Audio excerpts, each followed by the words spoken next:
Humans are successful, a bit too successful. You can see the side effects of human success everywhere. The destruction of natural environments, polluted rivers, ocean plastics, smog, dying coral reefs, forest destruction, as well as almost daily animal species extinctions. Without altering our basic economic models to better value and protect the natural environment, we will destroy much of what makes this planet so beautiful.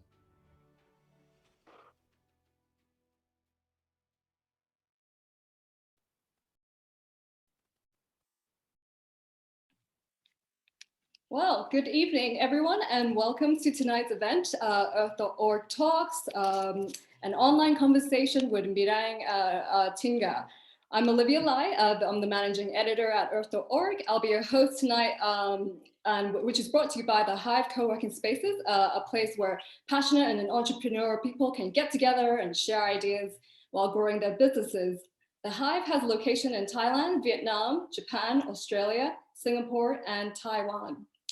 So I'd like to introduce our speaker today. Merijn Tinga is a biologist, artist, inspirational speaker, plastic soup surfer, and environmental activist. He's been fighting to reduce ocean plastic pollution in the last 10 years at least. His innovative campaigns involving kiteboarding and stand-up paddleboarding expeditions across the coast has led the Dutch government adopting a tax deposit fee for plastic bottles, and has helped held companies accountable for their plastic waste. So before we start, we would like to remind everyone that there will be a Q&A session after this interview. So please pop your questions into the chat box and on Zoom here, and the Hive country pages on Facebook, which will be sure to fill them to our speaker. So thank you again for joining us today. Good evening, everyone. Yeah. So first of all, as I mentioned in the introduction, you originally started as a biologist. Can you kind of talk about it? How aware are you, regards ocean plastic pollution beforehand, or was there like a specific event that kind of pushed you to become an environmental activist, or was it a gradual kind of a process based on your experience as a surfer or kind of your scientific work beforehand that led you where you are right now? Well, I guess it was sort of a combination of all the things you just said. Being a biologist and knowing about the environment and ecology, of course, greatly helps when you, in the beginning, say 10 years ago when I started out doing my first campaigns on plastic pollution. Around that time, that's around when the first investigation, the first research came out on how much plastic was found in stomachs of seabird, that 90% of all seabirds had plastic in their stomachs. And well, I guess that very much triggered my first campaign. So I was surfing along the coast. That's what I do a lot here in the Netherlands. We have a beautiful sandy beach. We're in the delta, there's no mountains here, it's just one big delta. And beautiful sandy beaches, and I was surfing those and seeing that plastic wash up on our beaches in a time when there was no or little awareness around plastic pollution. And that's when I decided to build a surfboard made from that plastic I saw on the beach. And I'd been working as an artist before that, a visual artist, as a sculptor, and I sort of combined that, my skills of being able to, use that plastic material and make a surfboard, and my biological background to really make a statement. And then I surfed that board, which was more like, I collected plastic from the beach, and there was enough in 250 meters for me just to make that surfboard with. And then I used a gas torch and an iron rod, and I just pressed that plastic together after washing it, of course, and selecting the stuff I really could use. And then with that surfboard, which was more like a plastic log, actually, I surfed that for 350 kilometers in 3 days along the Dutch coast. And so I was literally surfing on plastic soup. Yeah. So that's what gave me my nickname, the plastic soup surfer. And one of the things I really learned from that first trip was that awareness is not enough. You know, I mean, people pat you on the back when you do something like that. It doesn't harm them, and it, you know, they say very, very good that you're doing this, and we all need this, and they think you're doing a great job, pat you on the back, and then they go on business as usual. So awareness is not enough, and we need much more, and that's what I learned from that first campaign, actually, which was an awareness campaign. Yeah. I'm just curious, was it difficult to surf on that plastic bottle made surfboard, or do you find it quite difficult to control, especially as you're quite experienced as a surfer? Oh, it was far too heavy to surf, and I had several injuries just surfing it. You know, I made foot straps made from a fishing rope I'd found. So my feet just tore open because of the fishing rope. For instance, I had a fever after 3 days because the board was just so heavy. Yeah, so I actually collapsed on the beach just getting off. I went far beyond my physical boundaries back then. Yeah. Sure. So potentially this is not a solution that we can collect plastic bottles. No. There's been lots of companies that came to me and asked me whether they could start building surfboards, but this was really a one-off and not very, very well surfable. It's not the board in the back though. This board is made from plastic bottles and is from another campaign. Oh, wow, interesting. So kind of let's touch upon the kind of broader topic that we're all here today, which is ocean plastic pollution. I'm curious, what is, I'm sure you've been keeping up with the latest news, but from what you're understanding, what is the current state of ocean plastic pollution at the moment? Well, there's been this, the misconception is that there's 10 rivers that generate all the plastic pollution in the oceans. That's been the misconception. That's a 2017 research that came out with that. But lately, this year, actually, in February, there was this new research, which is actually a Dutch research, also conducted by the Ocean Cleanup and a very large university here in the Netherlands. And they found actually that it's 1,000 rivers that together are responsible for 80% of all plastic pollution. So it's 1,000 rivers, not just 10. And those rivers can be anywhere. So they're in Europe as well, not only in Asia, for instance, but they're spread out all over the world. And it has a lot to do with, so these can be smaller rivers, bigger rivers, and it has a lot to do with the concentration, the population, living next to a river, for instance, but also the precipitation. So is there flooding? Is there any flooding? How much plastic does it take from the shores of the rivers? And one conclusion of that research was actually that it's only 1% of the amount that is transported by the river that actually reaches the oceans. So 99% actually stays on the shores of the rivers. So we all have that idea of, which is a 2014 research by Jembeck, which is 8 billion kilos of plastic reaches our oceans. Well, that might just be 1% of 8 billion, which is still an awful lot, but most stays on our shores. So it seems very logical to clean the shores and not the ocean, and or to take our energy to clean the shores. Yeah. Do you know what happens when we clean up the shores or oceans? Where does that waste goes towards? Because people always worry that, you know, when we clean them up, beach cleanups, it'll just end up going back to the oceans again. Because of the landfills, you mean? Because of landfills spilling into the ocean once again? Well, I guess that is a problem, and well, maybe a percentage does, but the idea is, of course, that we manage our waste more carefully. We should manage our waste more carefully, and we should do those cleanups, of course. And I guess if we're talking about waste mismanagement, it's not the emerging economies that, or the population of the emerging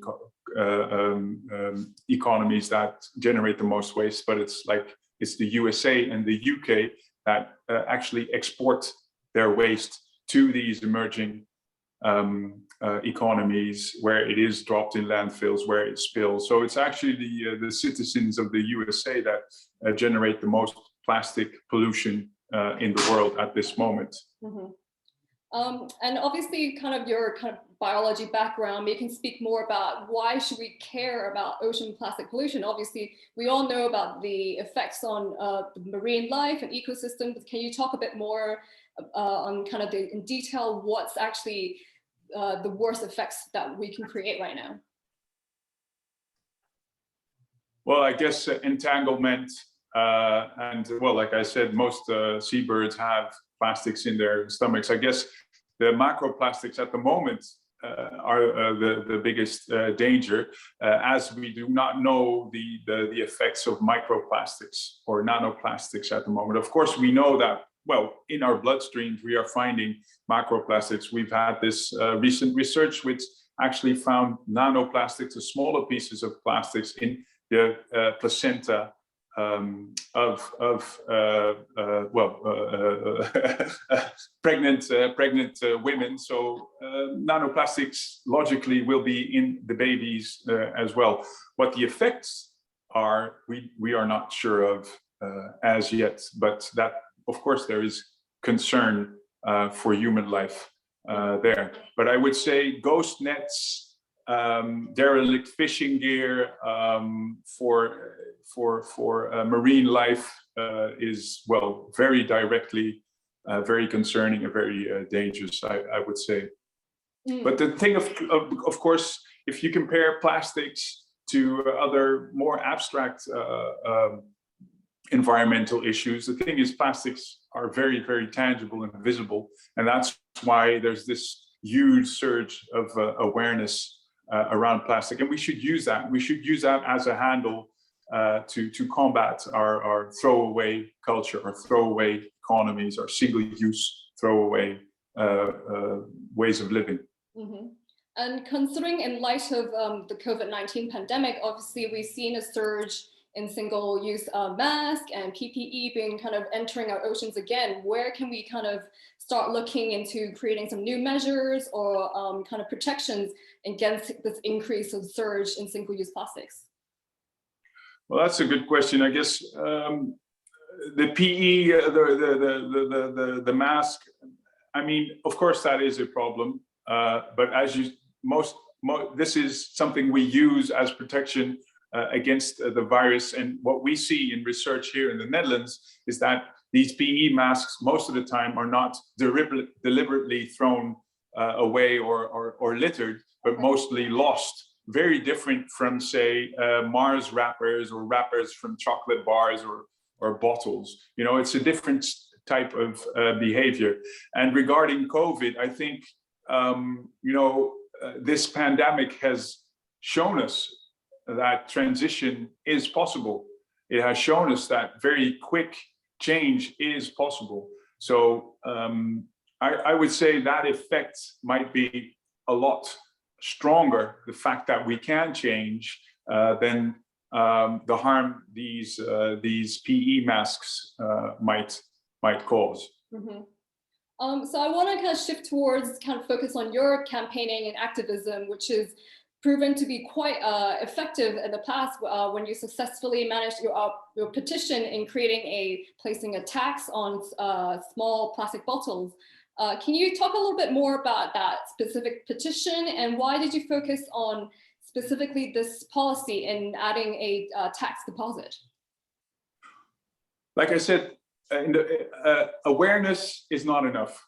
Awareness is not enough. So I felt we needed real measures from politics or from companies. And here in the Netherlands, and I guess that's no different from other countries where there are no deposit schemes for plastic bottles, we saw 50 to 100 million of these small plastic bottles being littered in the Netherlands. So we have a small country. Still, I mean, 50 or 100 million of these on the ground in our parks, in our waterways, and of course, very tangible. And what we don't have in the Netherlands is deposit fee. So deposit fee means you pay 15 cents extra for the bottle, for the packaging, for the bottle itself when you buy it. Then you drink the beverage, and then afterwards you bring your bottle back, you get your 15 cents back.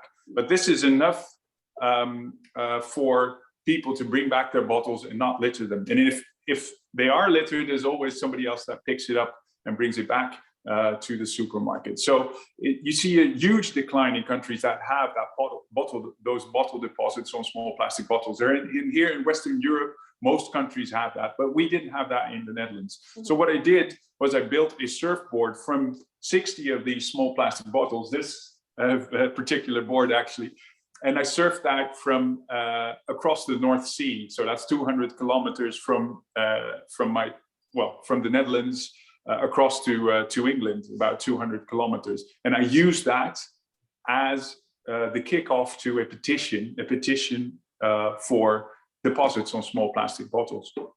And with that petition, I got 55,000 signatures, and I went to Parliament with those 55,000 signatures. But I didn't leave it at that. I did something sly. I wrote my own resolution. So I gave Parliament exactly what they needed to do, and I wrote that down. And they actually all signed my resolution. Mm-hmm. And that resolution got adopted, and that got to be the basis. That was actually the political breakthrough. Right. And with that, we got the basis for new policy. And last summer, it took a while, of course. Policy always takes a while. So last summer, we saw deposits on small plastic bottles here in the Netherlands. And we now see a huge decline of these small plastic bottles, over 70% already being littered here in the Netherlands because of that deposit fee. Oh, that's wonderful. Yeah. 70% rate, yeah. Yeah. Is there a kind of a next step for you? So because obviously you're focusing on the small plastic bottle, is your next step targeting larger quantities, or are you targeting some other different plastic items?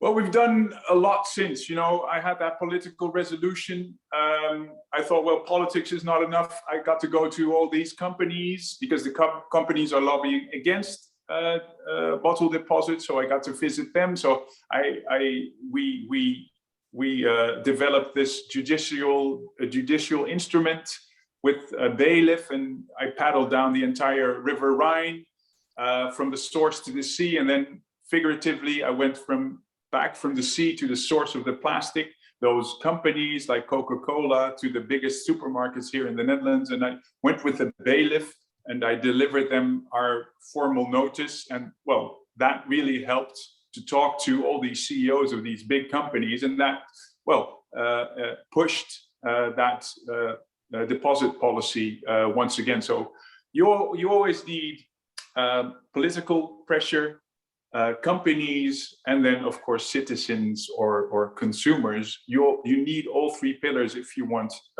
real change, if you want measures. And after that, we started targeting with a friend of mine who does a lot of litter research, called the Zwerfinator. He calls himself the Zwerfinator, and he does these he's a litter picker, and he does data analysis. And with him and the community of litter pickers in the Netherlands, using apps, just using your phone, we took photographs, and we, with those photographs, data is objective. This is something very important. The rest is sentiment. Data, I mean, if you take photographs, this is just objective data, and you can really use that to go up to politicians or companies, and which we did. So in that way, we had a few companies recall certain products from their shelves. We had the entire Dutch retail phase out plastics from fireworks, for instance, and we are now trying to get those voluntary resolutions which these companies signed, getting that to Brussels and get that to be an example for the entire European continent. Mm-hmm. So for the entire EU. So that's one of the things I'm working on at the moment. So is it the hope to kind of take your resolution to the EU and have it adopted across the bloc? Exactly. So this is a voluntary resolution signed by retail companies in the Netherlands. We want this, well, we want it signed by the Dutch government, of course, but we also want it as an example for the entire EU. Mm-hmm. So is that the best way to go forward for other countries or kind of activists to actually start with writing your own resolution and present it? It makes it more attractive and easier to get things moving. Well, I think it helps if you really investigate the things you want to change and to really do research and see what it is you can change in policy. And by knowing what you can change, you can focus on that. And I guess what you need to do in a campaign is always focus. If there's one thing I learned from my first project, like I said, making a surfboard from the plastic trash I found on the beach, it made a great picture, but there was no focus. It was, it was only telling us there's a lot of plastic trash on our Dutch beaches and we should do something about it. But what can we do? And that, I guess, if you get that attention, and campaigns are about getting attention, if you get that attention, make sure you can focus it straight away to that policy change or that measurement or those decision makers. Because we as citizens, I feel in change, to get transition, most of the time there's only a few people that actually are making the decisions. So if you get to those people and you get them to change, you can really make a change. Yeah, you can make the difference. I think the most difficult part is keeping the conversation going, because obviously your activism and your campaign managed to get their attention in the first place. But how do you keep them? How to keep the momentum going? How to keep the conversation open? Yeah, well, I don't know about Hong Kong or other countries, but we in the Netherlands, we have a very open culture regarding politics and all these different stakeholders talking to each other. So that makes it easier, I would say, or might be easier than other countries. But I think the first thing you should remember that you're always working with people. Mm-hmm. In change, you're working with people, and it's all about trust and listening.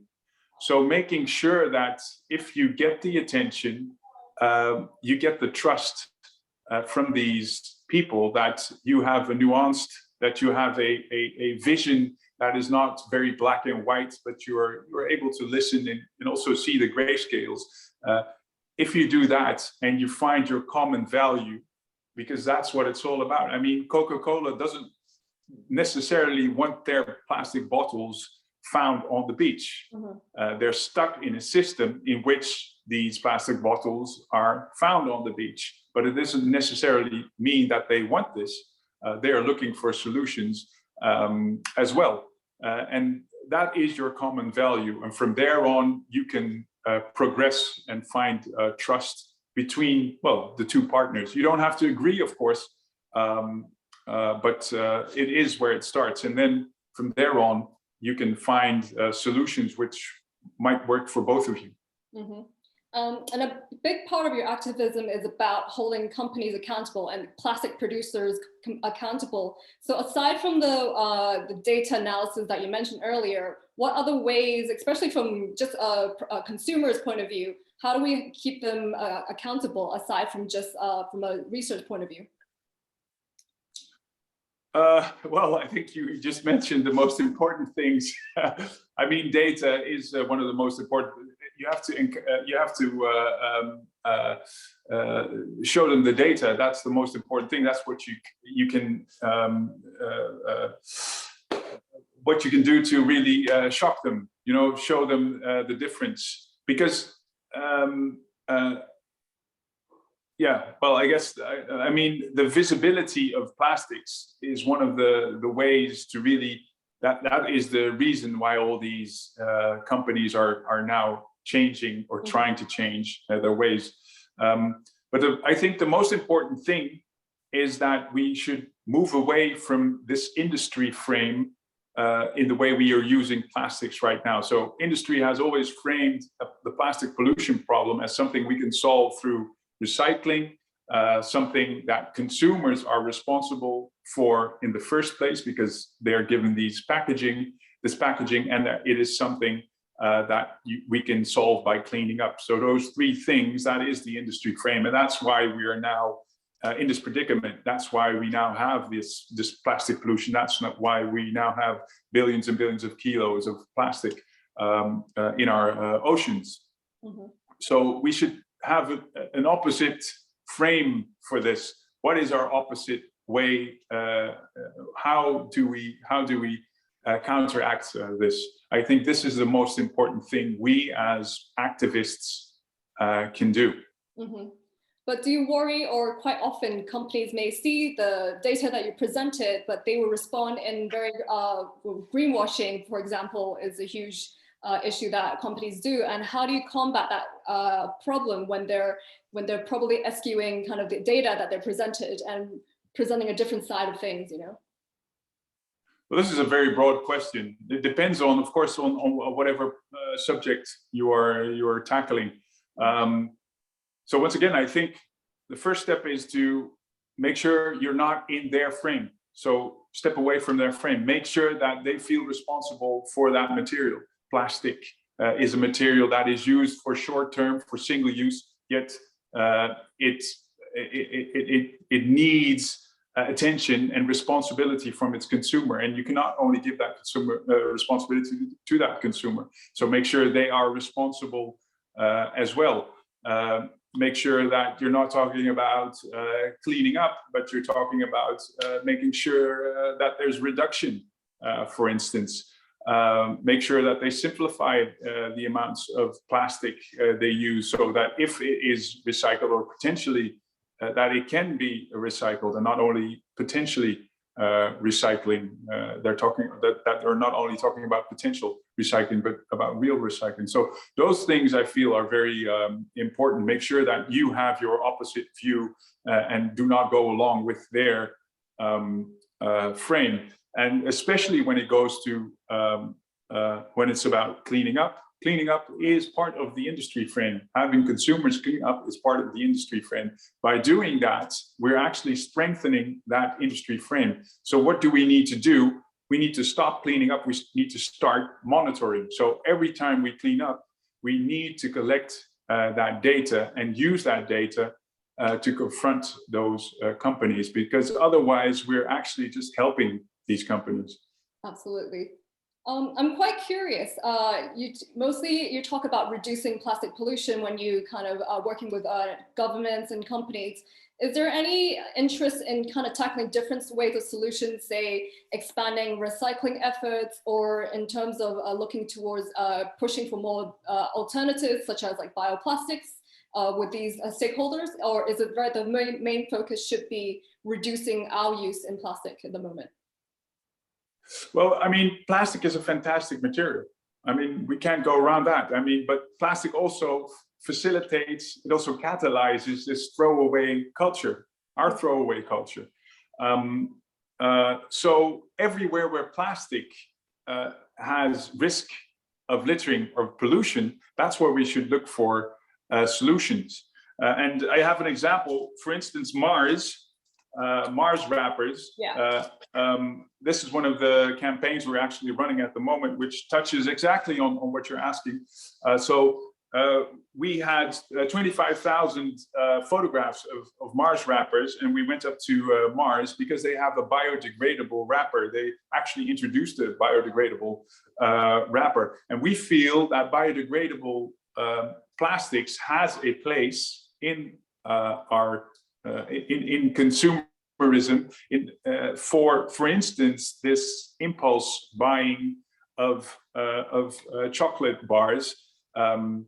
So if there is a risk of a certain packaging entering environment as litter, so not contained within the normal waste management system, then we should actually consider these biodegradable plastics, not reach for paper in the first place, because paper has a very high LCA as well, as most of the time the LCA of so life cycle analysis, the amount of energy and pollution that paper that is needed to make a paper wrapper is oftentimes higher than it is for plastics or bioplastics. So we should not forget that either. So in the Netherlands, we are actually campaigning at this moment to get these wrappers, these Mars wrappers, get those biodegradable types of wrappers. And for that, there needs to be a transition in the waste management system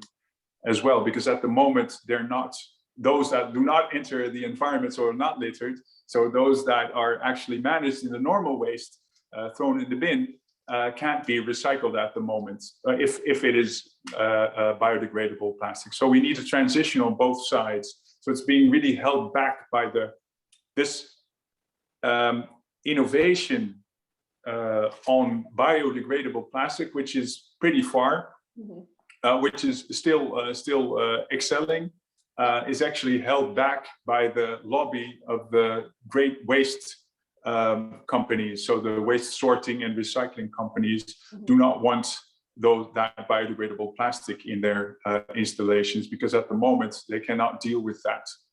So that means a transition on that side as well. Then how do you, from activist point of view, how do you work with these lobbying groups who are obviously kind of working on a different agenda? How do you cooperate or share talking points in moving ahead? Well, in this particular case, the first thing we did when we started this is go up to Mars. So the biggest chocolate manufacturing factory in the world is actually here in the Netherlands. So they produce over millions of Mars every hour, and a percentage of that is littered. So 7 or 8, 10 kilos every minute is littered of those Mars wrappers. So that's what we sort of confront them with, and then we ask them, how can you, what sort of responsibility do you feel regarding this? And in that case, they'd already developed a biodegradable wrapper for their Mars, but they took it off the market very quickly afterwards. And then we had a television company, a television show, had them live on a television show and hold them accountable. So that's how that started. And at this moment, we're actually so that's the company side. And at the same time, we're going to these politicians and telling them, this is how we feel. This is the position of biodegradable plastics at this moment. And they've seen this show as well. You can use that show to go up to these politicians. But it's a gradual process.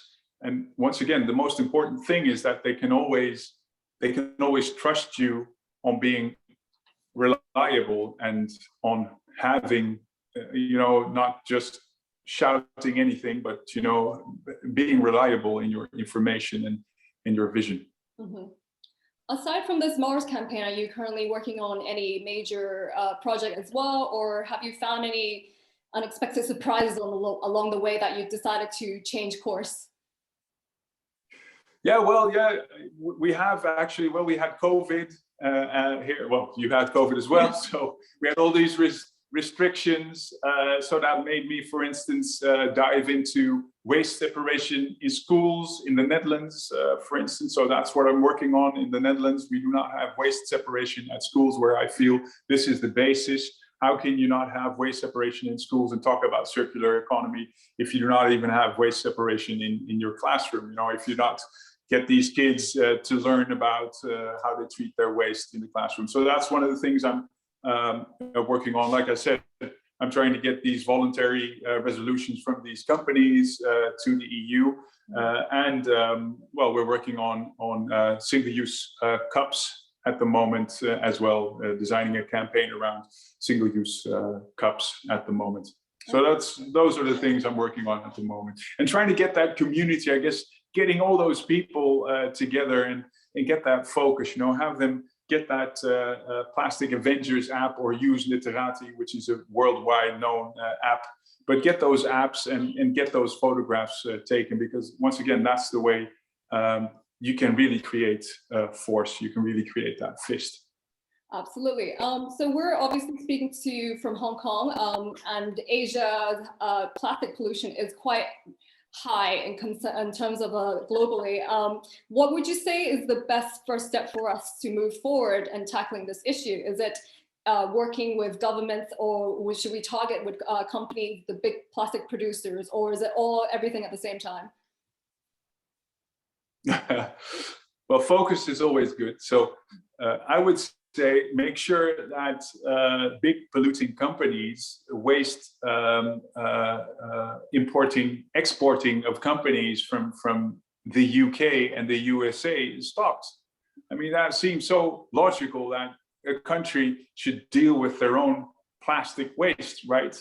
Why have emerging economies why do they have to deal with the waste of these larger economies? I mean, make sure they take care of that themselves. So, and I guess that needs policy, right?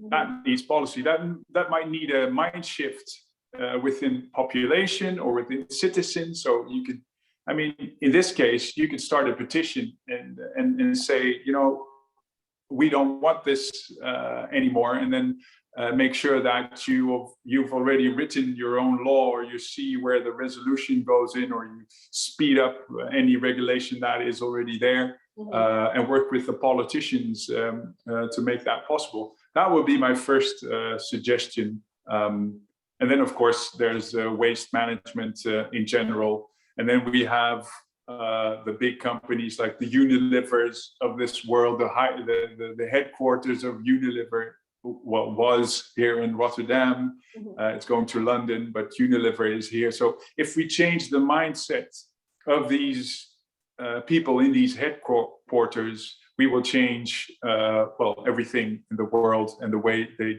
distribute their products. But of course, it also needs protest from the other side. Mm-hmm. Yeah, so I guess in this case, asking larger companies like Coke, like Unilever, to be responsible for their waste management, or the management of their waste from their products in Asia, and also asking Asian countries to stop importing plastic waste from economies like the UK and the USA. Mm-hmm. And I believe that changing kind of consumer behavior and just public awareness in general is one of the hardest things to keep the momentum going. And obviously you're famously have these really creative ideas and petitions, you know, with your plastics surfboard. Do you think it's really important to start these kind of be more creative and out of the box when we do these kind of campaign advocacy? Or, you know, some people will go the way to be more shock factor and be more a bit too aggressive on so what would you say is the best way to keep people engaged, especially from the public? Well, I guess you need all sides, right? You need all sides, and my side is much more like try to be creative, and I feel that this is the way you can get to these people, to these decision makers, by, well, once again, by being responsible, by being trustworthy. Those are important things. And how do you get that? Well, by not, I guess, by it's not about your ego. It's about being funny. It's about trying to be funny with your campaigns, you know, being as creative as possible, because if you do that, they will turn their necks as well. They will want to face you as well, because, you know, they're also attracted by this. They always want to know, who is this that did that funny thing, or that crazy thing. In my case, who's that crazy guy that paddled down the entire Rhine, or on a surfboard made from plastic waste? Why did he do that? So even if they don't really, I mean, that's a way to get into their office, I guess. And you should also, I mean, always be friendly. Mm-hmm. If you want dialogue, of course, you need to be friendly. So that is the way I work, at least. Have you expected the successes that you made so far since starting your first petition, or have you been something that you've been really want to work on further in the next at least 10, 20 years? Well, I didn't expect this, no. There's been a huge surge in awareness around plastic. When I built my first board made from plastic pollution, I mean, yeah, that was like an experiment. And I've been experimenting all along. I mean, every campaign you do is an experiment. It's all, you never know whether you will succeed or fail. And I mean, there's been numerous times when I failed as well. But that shouldn't stop us from trying and keeping on trying, because this, especially like I said, plastic is so tangible and visible.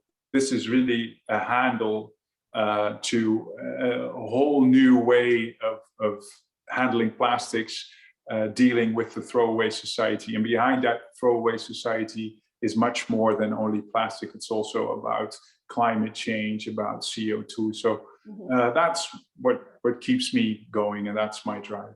That's wonderful. I want to give you this one last question before we kind of open to the public. So everyone, please make sure if you have any questions, send them over. So what is the end game for you in terms of your activism? Do you want to see a world without plastic? How does that look like? Is that going to a beach completely free of plastic, or living every day with, without using any plastic at all? What does that look like for you, that future? Well, I guess completely plastic free, I don't believe that. Plastic, like I said, plastic is a fantastic material.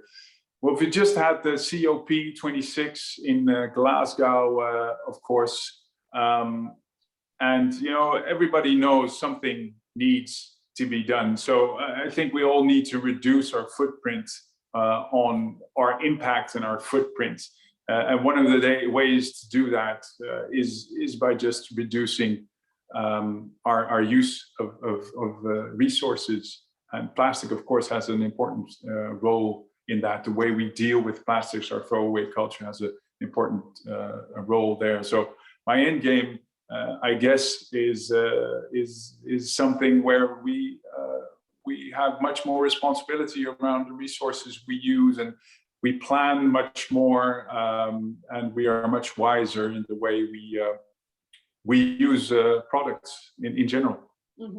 Absolutely, that's been great. So I'm gonna turn to the audience questions. So the first one here we have is, how can Western activists support the safety of global South activists who are often persecuted by their own governments? Yeah, that's a good question. Yeah, that's a good question. So how can we do that as Western is the question? How can we help them? Yes. How can we help them? Well, I guess by bringing the attention to them. That would seem most logical. I don't know about plastic activists being persecuted, but I do know, of course, about people in the Amazon, activists in Amazon being persecuted.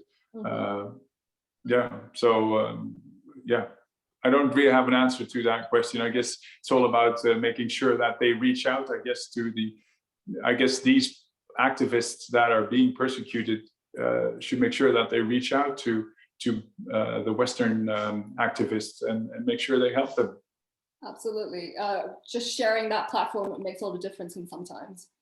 Our next question is about, what are your thoughts on COP, which ended recently? Have you found to be encouraging or optimistic from it? Well, what can I say? What can I say? Well, I guess there's only one way. We need to stay optimistic, otherwise we won't get out of this climate. We need to stay optimistic, but having seen that, I've seen the worst side of human nature, the opportunistic side of human nature once again. And I guess the only good thing is that we're going to have a yearly COP now, which is probably good, and it will be higher on the agenda because a year is very fast. So, yeah. I do have a follow-up question on that. Do you feel like there hasn't been a lot of talk of plastic pollution itself in these kind of big, large stage discussions? Because mostly right now it's focused on carbon emissions and deforestation, but it's not too much about plastic pollution, which is a huge environmental impact. So is there some way you want to encourage a greater spotlight on this issue with these kind of COP events? Well, what you're doing then is you're trying to compare several different environmental dangers. And I think we should all acknowledge that climate change is the biggest threat at the moment, as is biodiversity collapse. You know, those are the biggest threats at the moment. How do I feel plastic pollution has a part in this? Well, like I said, the plastic is very tangible and visible. So any change we make there will have a direct effect also on climate change, on the way we handle plastics, on throwaway society and culture. So I feel plastic pollution has a place, but you know, first we should get the Shells and the Exxons of this world to stop with their fossil fuels and well, have other divest in renewable energy. I feel that is the most important thing right now if we want to really safeguard our future. We have another question here. How can we convince policymakers to start penalizing the uses of plastic? And what can policymakers do to make plastic alternatives more widely used? Well, regarding biodegradable plastics in the Netherlands, it needs a transition within the waste separation, for instance. So that means policy, for instance. Our alternative for plastic are not always better regarding LCA's life cycle analysis or impact per se. So what we need is not alternative materials, we need alternative behavior, alternative reuse schemes, things like deposit schemes. Those are the ways I feel we can get out of this plastic pollution problem. And that means policy as well. So most of the time, since plastic is so cheap, we need a new level playing field for companies, and a level playing field is the most important thing. So for that, you need policy, and that level playing field is always much lower than it should be because of the price of plastic and its versatility. Aside from financial incentives, obviously, like the deposit tax, are there any kind of very policies that you want to look at and potentially propose in the future as well? Well, true pricing of plastic, or any products for that matter, would be very important. You know, just getting a total life cycle analysis for a certain product, and also incorporating pollution or potential pollution for plastics. So there's this recent report that said that the true price of plastic should be 10 times higher as it is right now. And I guess, and this does not only go for plastic, but for a lot of materials. This is a little bit different, but what's your take on carbon pricing? Which is not, you know, directly pricing on plastic, but, you know, on emissions as well. Well, it will have a direct effect on plastic as well. Carbon pricing, of course. I mean, there's a lot of emission from carbon emission when we're producing plastics, or in discarding plastics, or burning plastics as a waste. So it will have a direct effect. No, I think that's probably one of the main things we should do also to get out of this climate crisis. The first thing we should do is, well, get to that true price, and carbon pricing, of course, is a very important part of that. Absolutely. We have a lighter question here. Do you still surf regularly, and do you still find any plastic pollution when you're out there? And how are the attitudes of other surfers as well in terms of plastic pollution activism?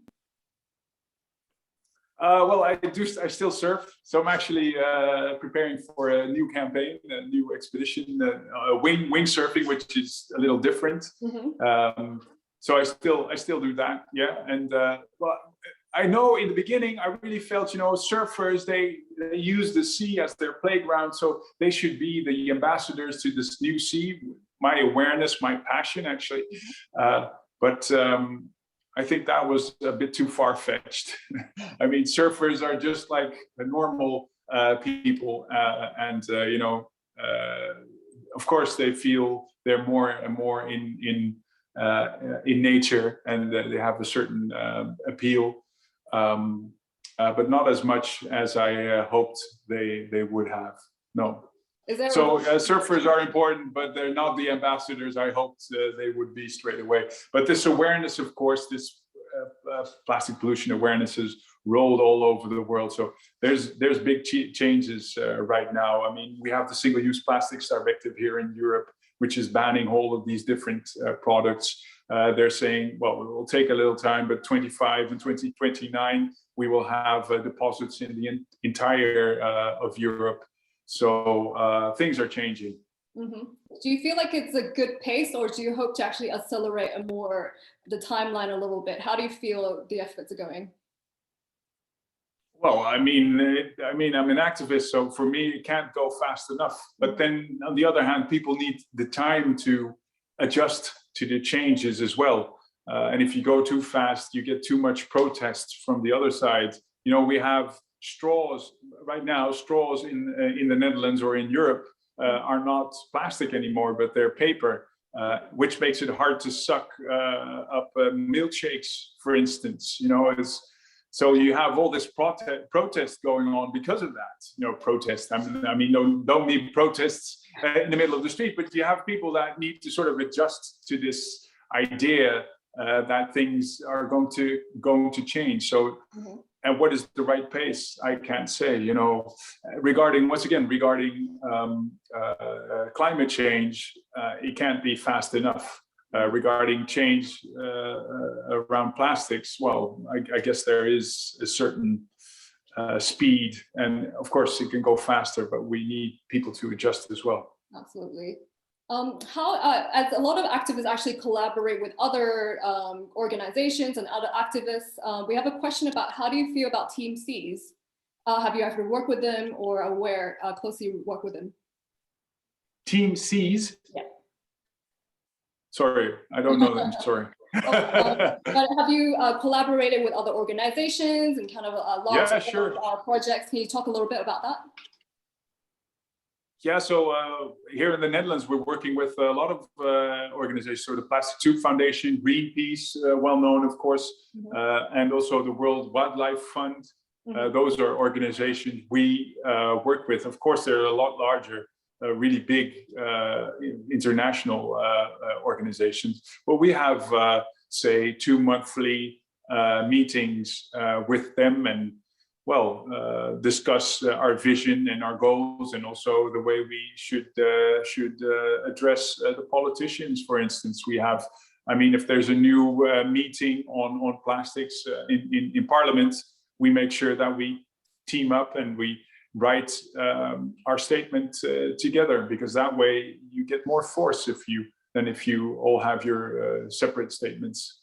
So yeah, it's very important to work together, but of course, it's also very difficult to work together because you might all have your differences and your, different funding or maybe same funding. And, it's not always easy, but, you should, I guess there's only one way, and that is working together. Mm-hmm. And the best thing, one of the things I'm like I said, a friend of mine who's a very well-known, famous litter picker here in the Netherlands with the data. It's great to be able to work with people like that and sharpen your vision and your mind on the way you look at plastics within our throwaway society. Mm-hmm. Have you found anyone approach you since you've kind of been more a public figure, that you inspired them to start some new efforts, or how do you encourage people to contact you or reach out to you and work together on something that is not in Europe, say here in Asia? So the question is, how do I encourage people to come up to me, or sorry, I didn't get the question exactly. To work together? Oh, to contact me. Well, I mean, I get contacted. I mean, I have a website, Instagram, Twitter, anywhere. You can contact me. No, but I think it's also very important because we need that bulk. We need that community, and we need that focus. Like I said, it's not only about awareness. We need real measurements, measures. We need real change, and that goes far beyond only awareness. Would you actually help people draft up similar resolutions that you did before? Is it something that you want to? Sure. Yeah. Sure. We have. I'd like to encourage people to have a look at that. Of course. The resolutions, of course, are very specific to a certain country and a certain policy. So I cannot really help with that. I mean, but you can see my examples. But what I can do, I also use this judicial, the judicial instrument we use, the formal notice.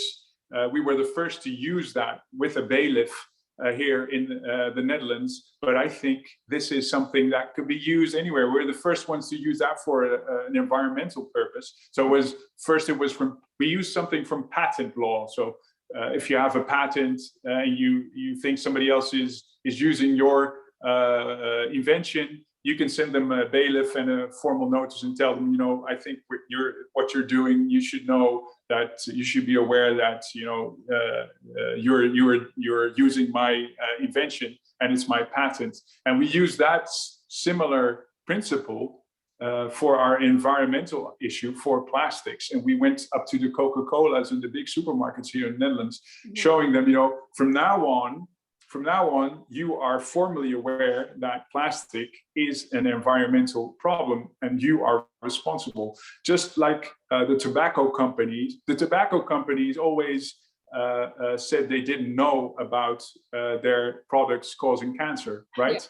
Well, what we did actually is say, from now on, you formally know that it is a problem. And from now on, people, if you want to sue, for instance, Coca-Cola, you can sue them and they can't say that they didn't know about the plastic pollution problem anymore. And the same thing, well, I guess if somebody had a formal notice for Marlboro or a big tobacco company back then there wouldn't have been any, they couldn't ever have said that they didn't know about their products not causing cancer. So that's what we did. And I guess that's something that can be exported to any country as long as you know your jurisdiction, the way your law works within a country, of course. And that's not always the same in every country. Mm-hmm. But I can send you that, no problem. It's in Dutch, though. I think we have an English version as well. But then you have Google Translate,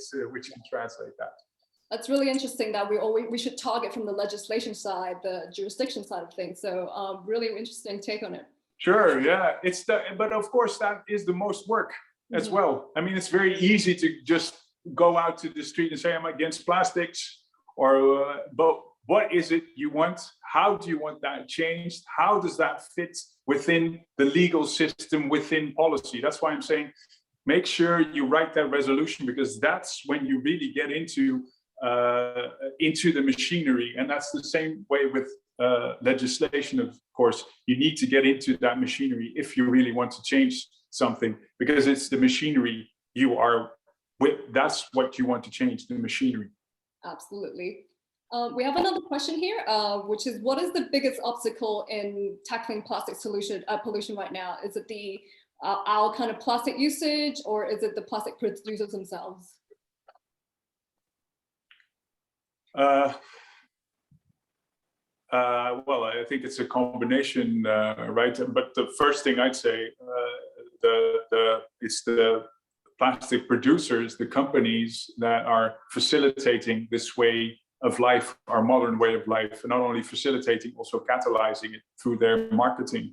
And that needs to change. Yeah. That needs to change. They need to take more responsibility for what they put out on the market, and move away from that way of using plastics.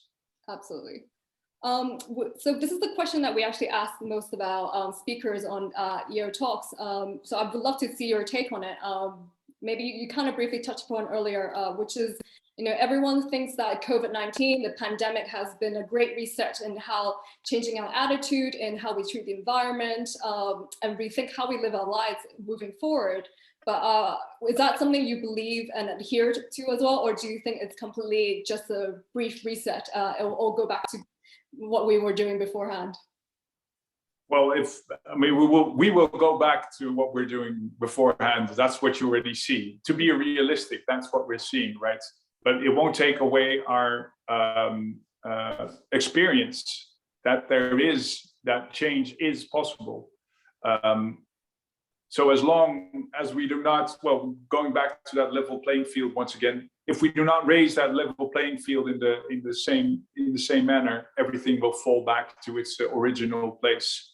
But just having COVID, having experienced COVID, we all know that change is possible. So I hope in the future this, well, it has a positive effect, an effect we're not seeing right now, but I hope it will eventually.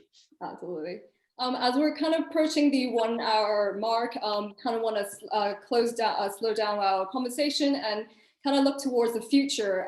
How optimistic are you in our ability to solve this plastic pollution issue in our lifetime, or do you believe it will be fall onto the shoulders of our children, our grandchildren? Where do you think we are going at this current pace?